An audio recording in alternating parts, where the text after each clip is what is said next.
इस रंग बदलती दुनिया में गिरगिट की परिभाषा हो तुम। आस्तीन के सब सांपों की विषदायी आशा हो तुम। तुम आए थे देश बदलने, तुम आए थे परिवेश बदलने। सच का गला घोटने वाले झूठों की नई आशा हो तुम। सर केजरीवाल इसलिए वैभव कुमार को बचा रहे हैं ना कि सारे राज ना खोल दे वैभव कुमार। उन्होंने साफ साफ बोला है कि अगर मैं अंदर गया तो सारे राज खोलूंगा। जब अरमान टूटते हैं तो दिल को 440 वोल्ट का झटका लगता है। कभी कभी आदमी कभी भी बन जाता है। मौका मिलने पर भीतर के जज्बात शोलों की तरह निकलने लगते हैं। बात भट्टी की आंच की तरह तप रही दिल्ली की हो रही है, जहां सियासत और लोगों के जज्बात दोनों उफान पर हैं। कभी केजरीवाल के समर्थक रहे लोग आज उनकी सियासत से बेहद नाराज हैं। ये हैं अनिल कुमार अग्रवाल, फरीदाबाद में रहते हैं। किसी काम से सीपी आए थे, इंडिया अड्डा की टीम से भी टकरा गए। हमारे सवालों पर उनके मन की टीस बाहर आ गई। उन्होंने बताया कि अन्ना आंदोलन से वह काफ़ी प्रभावित हुए थे। केजरीवाल में उन्हें एक उम्मीद नजर आई, लेकिन आज वह हताश और निराश दोनों हैं। वह कहते हैं कि भारतीय राजनीति में केजरीवाल के जितना नैतिक पतन शायद ही किसी और राजनीतिक व्यक्ति का हुआ हो। अनिल कुमार अग्रवाल, फरीदाबाद से हूँ। अच्छा, फरीदाबाद से। हाँ जी। अच्छा, वैसे फरीदाबाद तो दिल्ली में लगता नहीं जो है, लेकिन फिर भी आना जाना लगा रहता होगा आपका? बिल्कुल बिल्कुल। तो केजरीवाल जी के नाम से वाकिफ ही होंगे? बिल्कुल बिल्कुल। तो उनके बारे में क्या नज़रिया है? केजरीवाल के बारे में जो 10 साल पहले मेरा जो नज़रिया था, तो कभी उनके आंदोलन में मैंने भी भाग लिया था और कम से कम मैं फरीदाबाद से कई बार उनके आंदोलन में आया। लेकिन जितना पतन उस इंसान का हुआ है, मुझे नहीं लगता कि भारतीय राजनीति में जब से देश आज़ाद हुआ है किसी भी इंसान का हुआ होगा। वे किसी भी इंसान के आसपास कुछ लोग अपने होते हैं, लेकिन उनके पास जो भी अपना रहा, चाहे वे उनके गुरु रहे, चाहे वे उनके राजनीतिक सलाहकार रहे या उनके मित्र रहे, सब धीरे धीरे एक साथ उनको छोड़ के चले गए। तो ऐसा तो नहीं हो सकता कि वे सारे ही लोग गलत होंगे। केजरीवाल की बदलती राजनीति पर उन्होंने अपनी कविता भी सुनाई। इस रंग बदलती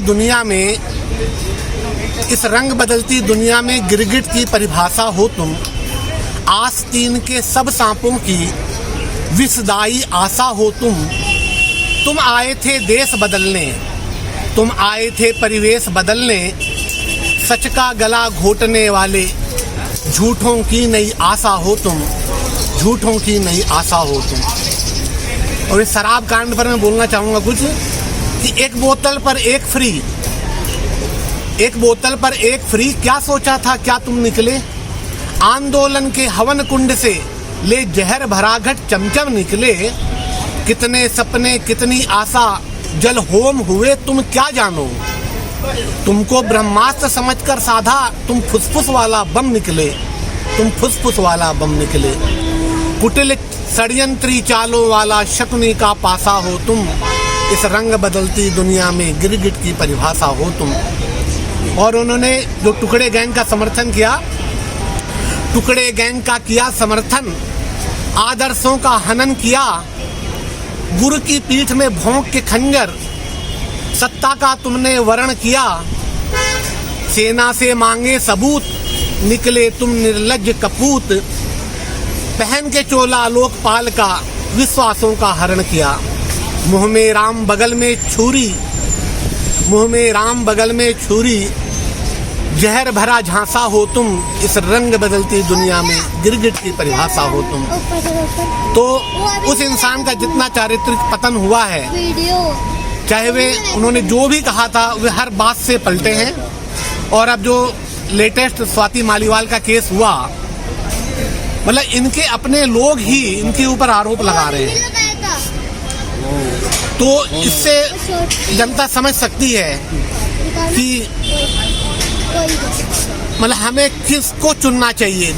ये देश में 22 सीटों पर मात्र चुनाव लड़ रहे हैं और पूरे देश में नई नई स्कीम्स दे रहे हैं। पिछले यानी 2020 के दिल्ली विधानसभा चुनाव में ऑटो चालक केजरीवाल के साथ थे।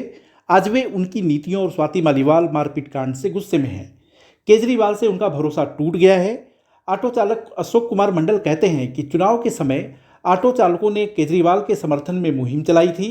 ऑटो के पीछे आपके समर्थन में पोस्टर लगाकर प्रचार किया, लेकिन इसका तोहफा केजरीवाल ने महिलाओं के लिए बस सेवा फ्री करके दिया। इससे उनकी कमाई पर बड़ी चोट पड़ी है। तो पहले कहा जाता था कि जितने भी ऑटो वाले लोग हैं उनको बड़ा फायदा पहुंचाया केजरीवाल जी ने, लेकिन अब आप कह रहे हैं कि उसको जेल के अंदर होना चाहिए। बिल्कुल सर, कोई फायदा नहीं मिला ऑटो वाले को, और ऑटो वाले बेरोजगार हो गए आज के डेट में। क्यों? पहले तो बहुत सारा आप लोग सर पहले नया था वो, तो ऑटो वाले सोचे कि चलो नया बंदा है तो कुछ करके जाएगा ये, इस सोच के हमने वोट दिया सर। उसके लिए हमने कैंपेन चलाया और हर ऑटो के पीछे हमने पोस्टर लगवाया उनका सर। और आज के डेट में सर ऑटो वालों को मतलब सड़क पे लाके खड़ा कर दिया। केजरीवाल जी मालीवाल कांड के लिए अशोक ने केजरीवाल को ही जिम्मेदार बताया। वो कहते हैं कि केजरीवाल के इशारे पर ही उनके पीए विभव कुमार ने मारपीट की। वह राज्यसभा से स्वाति का इस्तीफा चाहते हैं ताकि वह अपने वकील और कांग्रेस नेता अभिषेक मनु सिंघवी को राज्यसभा भेज सकें। सर वजह मालीवाल की पिटाई का वजह ये है कि उसको राज्यसभा का सांसद हटा के मनु कुमार सिंघवी को बनाना चाहता केजरीवाल साहब। और सुनीता ये जो आपका मालीवाल है, इन्होंने अपने पास से इस्तीफा देना नहीं चाहते। तो मनु सिंघवी तो कांग्रेस के हैं। हाँ सर, वो वहाँ से सर इस्तीफा देके केजरीवाल बोला कि हम अपने पास आपको रखेंगे। ऐसा क्यों? वो तो मतलब क्या सर उसके लिए केस लड़ रहे हैं, सुप्रीम कोर्ट में केस लड़ रहे हैं उसके लिए, तो उसका खास बंदा हो गया ना मनु कुमार सिंघवी। मालीवाल को ही हटाना और किसी को हटा नहीं सकते सर, संजय सिंह को हटा नहीं सकती है, ठीक है। तो यही एक है जो इसको हटा सकते हैं बस। दिल्ली में कांग्रेस के साथ मिलकर चुनाव लड़ रही आप के लिए कितने मौके हैं? इस सवाल पर अशोक का कहना था कि पिछली बार वाला रिजल्ट इस बार भी आएगा। उन्हें फ्री में कुछ भी नहीं चाहिए, उनका इशारा साफ था। 19 में भारतीय जनता पार्टी 7-0 से पूरी सीटें जीत गई थी। जी सर। इस बार आपको क्या लगता है? सर इस बार भी 7 सीटें आएंगी दिल्ली की। 100% सर। ऐसा क्यों? मतलब किस कन्विक्शन से कर रहे हैं? मतलब क्या भरोसा है कि सर भरोसा पूरा है दिल्ली वालों को कि मोदी साहब पे भरोसा है, इसलिए 7 सीटें। नहीं, जैसे बिजली फ्री, पानी वो सब कुछ नहीं चाहिए सर। फ्री के नाम पे तो कुछ नहीं चाहिए हमें दिल्ली में। बस काम चाहिए दिल्ली का, जो हमारा काम है वो हम कर रहे हैं सर। और हमारा काम जो छीन गया वो केजरीवाल साहब को सोचना चाहिए हमारे लिए तो बस। केजरीवाल साहब से नाराजगी है? बिल्कुल 100% है सर। तो कांग्रेस के साथ मिल के जो चुनाव लड़ रहे हैं तो सर वो तो इसीलिए तो खत्म होने के कगार पे है, इसीलिए वो उनके साथ गए हैं। वो पिछली बार भी लड़े थे, वो वही हाल हुआ, इस बार भी वही हाल होगा। अलग लड़ते तो शायद कुछ भी नहीं होता सर, अलग भी लड़ते तो भी कुछ नहीं होता। मतलब आपका कहना है कि 7-0 से एक बार फिर मोदी सरकार? जी सर बिल्कुल 100% सर, मोदी साहब आएंगे, 7 सीटें आएंगी दिल्ली की। हमारे इस वीडियो को लाइक, शेयर और सब्सक्राइब जरूर करिए। आपका हौसला ही हमारी ताकत है। धन्यवाद।